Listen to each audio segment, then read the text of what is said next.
Hi mga mi, so ayan may gala na naman nga ang buntis at ilang weeks na lang iire na yan, gumagala pa.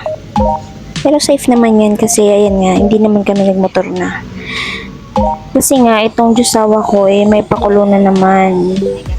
Kasi pagkagising ko, sabi niya, magluto na daw ako ng agahan agad-agad ng maaga. Tapos siya, naka-rest day siya. So, ayun, akala ko kung saan lang kami pupunta. And that time naman birthday ng pamangkin at kapatid kong bunso.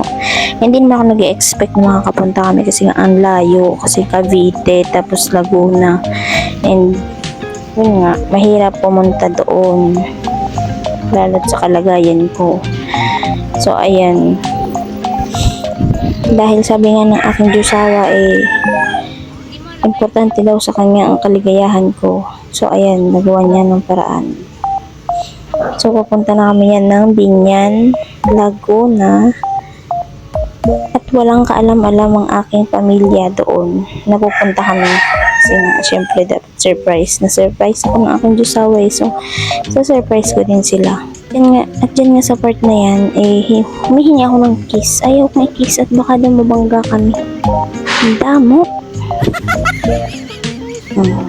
Ayaw magpa-kiss. Kala mo naman. Char. Itong jusawa ko naman pati habang tumatagal pumupogi sa paningin ko. Sana all.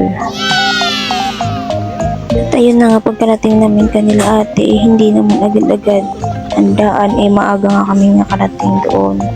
So, nag-antay muna kami doon kay Papa. Kasi nga pupunta din kasi na Santa Rosa si Papa. Bali nakapag-celebrate kami Yan palang kalsada ngayon kaya ako kinuhaan kasi favorite yan na kantahan na kalsada. Kantahan na kami dyan. Kaya mga chikiting na yan mga pamangkin ko na yan. And yan naka rin. Pamangkin ko din yan na may birthday. Sabay sila ng kapatid kong bunso. May birthday sila parehas And yan, sumama yan sa amin. Kasi binisita din namin yan doon sa kanila. Pagbalik namin, sumama na sa amin. Kasi nga birthday din ng tito niya. And ayan, medyo nahihirapan pa si bunsoin namin na mag-wish. At ang wish niya pa hindi naman para sa kanya, para sa amin. Wow naman. So ayan, 20 years old na yan pero bunso namin yan.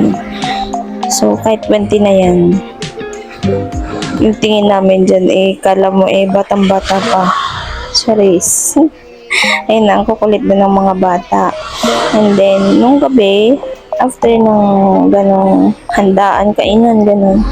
And chikahan naman, alam naman ng mga nakakakilala sa amin, ang pamilya namin puro daldalan talaga.